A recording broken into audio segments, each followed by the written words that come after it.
Dans la page invitée de ce jour, on s'intéresse à la riposte de nos États dans la lutte contre le coronavirus. On le sait, le gouvernement essaie d'intensifier les programmes de dépistage et de vaccination. Parlant des dépistages, il faut encore compter environ 48 à 72 heures pour avoir le résultat de son test Covid. Un temps jugé encore assez long pour une meilleure prise en charge des cas. Certaines initiatives se développent donc pour répondre à cette situation. Parmi ces initiatives, les tests rapides antigéniques qui seront bientôt disponibles. Madame Sylvia Rath est notre invitée de ce jour. Elle est responsable de DAS Labor. Merci d'être avec nous, madame. Merci beaucoup. Alors, d'entre deux jeux, DAS Labor, qu'est-ce que c'est? DAS Labor, c'est une entreprise, une société allemande qui a comme objectif d'installer, organiser, gérer, approvisionner les laboratoires biologiques médicaux dans les pays en Afrique. On a déjà un laboratoire en Guinée.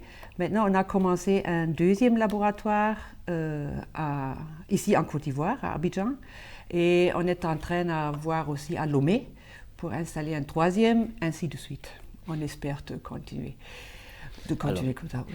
Nous parlons de tests rapides, de tests PCR. C'est quoi la différence entre les tests antigéniques et les tests PCR? Les tests antigéniques et un test PCR a comme but finalement de chercher le virus, la présence du virus. Ça se fait maintenant de différentes façons. Si vous faites une PCR qui prend du temps, parce que le traitement de l'échantillon prend du temps et on cherche on peut dire la matière génétique qui se trouve dans la cellule ou dans l'enveloppe du virus. Ce qu'on cherche avec le test rapide, c'est l'antigène ou les antigènes. Ça, c'est à la surface. Et quand vous faites un prélèvement, je pense beaucoup de monde a déjà subi ça, c'est chaque fois un prélèvement soit dans le nez ou bien dans la gorge pour maintenant chercher s'il y a présence du virus. Avec le test rapide antigénique, on cherche juste un antigène qui est spécifique pour le SARS-CoV-2. Avec la PCR, on cherche maintenant le contenu de ce virus. Alors tous les deux ont besoin maintenant d'un prélèvement dans le nez ou dans la gorge. Et la différence est justement la méthode et la technique. Le test rapide est un peu moins sensible et moins spécifique parce que justement on cherche la quantité, ou on peut seulement trouver la quantité qui est présente. Avec le test PCR, on a alors quand on trouve quelque chose, alors un virus, même si c'est une petite partie, la technique fait qu'il y a une amplification artificielle, on peut dire, ou une multiplication artificielle qui fait visible maintenant la présence du virus. Ça, c'est un peu la différence. Alors, au niveau des tests standards qu'on connaît actuellement, il nous faut 48 heures à 72 heures pour avoir son état, son résultat. Avec ces tests antigéniques rapides, combien de temps à peu près? On prend 30 minutes. Ça, c'est quand même un grand avantage. Et comme j'avais dit, le désavantage est probablement qu'il devient négatif parce qu'il y a juste, alors ça se trouve, la quantité du virus est probablement en dessous ou inférieure aux limites de détection, c'est ce qu'on veut dire. Mais on dit aussi, quand la quantité est très petite, surtout pour les tests rapides qui sont très sensibles, ça dépend de la qualité aussi de ces tests. En tout cas, ça dépend aussi toujours de la validation qu'il faut faire. Mais en tout cas, si la quantité du virus est si minime qu'on ne le voit pas dans le test rapide, la contamination, bien sûr, sera aussi beaucoup plus faible que si on a beaucoup maintenant. En tout cas, ça, c'est quelque chose qui peut quand même, pour le coup, sauver une contamination d'une autre personne parce qu'on n'a pas suffisamment de virus, peut-être probablement pour contaminer quelqu'un d'autre. Justement, pour augmenter ces tests de dépistage, quelles sont les capacités de production de votre structure? En tout cas, nous avons commencé avec une unité et cette unité peut commencer par exemple à 2000 par jour, 2000 tests par jour Et on peut augmenter, si on fait par exemple la rotation des équipes, on augmente les équipes et on produit 24 heures sur 24 heures.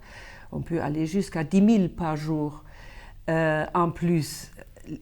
Notre principe de production, ou plutôt principe de la structure, est modulaire. Alors on peut toujours ajouter encore un autre module pour augmenter aussi la capacité des productions. Ou bien on peut même produire d'autres tests qui sont peut-être en demande. Pour le Covid, par exemple, nous avons possibilité de produire les tests antigéniques, mais aussi les tests anticorps par test rapide. Et justement, dans votre politique de vulgarisation ou bien d'extension, comment est-ce que vous comptez couvrir tout le pays et surtout, est-ce que vous pensez à aller au-delà des frontières de la Côte d'Ivoire aux autres pays africains? Oui, en tout cas, on compte de servir aussi aux autres pays limitrophes, par exemple. Et justement, avec cette structure modulaire, on peut facilement augmenter les capacités de production.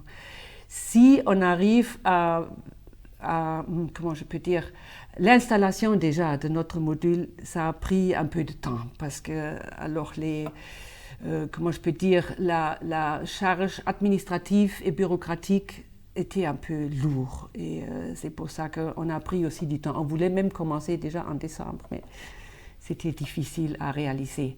Maintenant, on espère de pouvoir démarrer fin mai, alors dans la dernière semaine du mois de mai.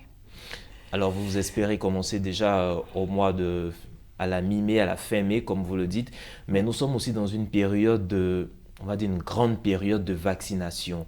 Si dans un an, au bout d'un an, on arrive à vacciner toute la population et que le Covid n'est plus un problème, est-ce que votre structure met un terme à ces activités ou bien vous allez dans la production de d'autres tests rapides pour d'autres pathologies? Justement, c'est pour ça. Et ça, alors pour moi et pour mes collègues, mon collègue gérant aussi d'As Labor, on s'est décidé d'investir ensemble avec la GIZ, parce que c'est un projet de PPP, Public-Private Partnership, alors de nous lancer là-dedans pour que ça devienne aussi quelque chose de durable. Alors notre but final, ce n'est pas seulement le Covid, mais aussi rendre les pays africains un peu plus indépendants dans la recherche de ses besoins, par exemple pour les tests ou les tests rapides.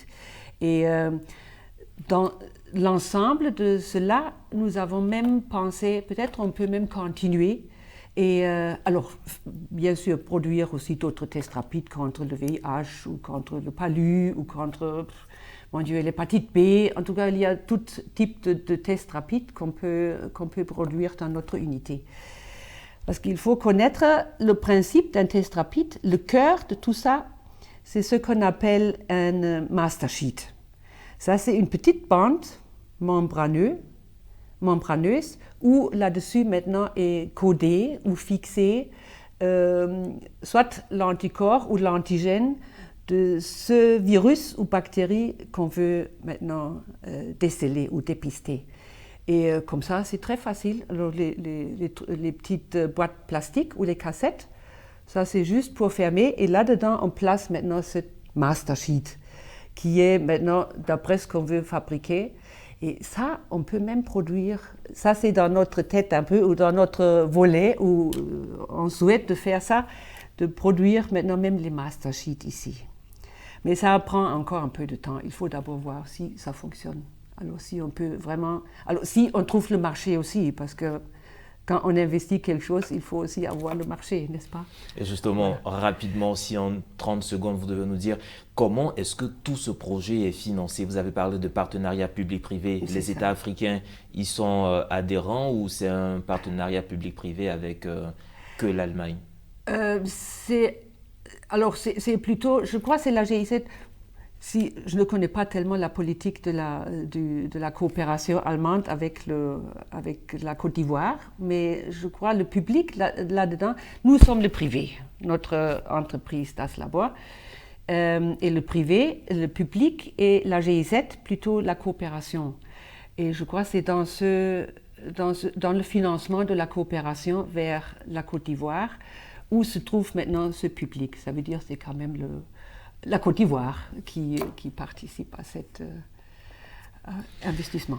À ce grand projet. Merci encore Madame Sylvia Rad. Je rappelle que vous êtes responsable de Das Labor ici en Côte d'Ivoire et avec vous nous avons abordé un pan de cette problématique de la lutte contre le coronavirus en Afrique et en Côte d'Ivoire plus particulièrement. Merci encore pour votre contribution et c'est ici que se referme cette page de l'invité. À tout moment vous pouvez retrouver cet entretien sur notre site www.mediantv.com. Agréable suite au programme sur nos antennes.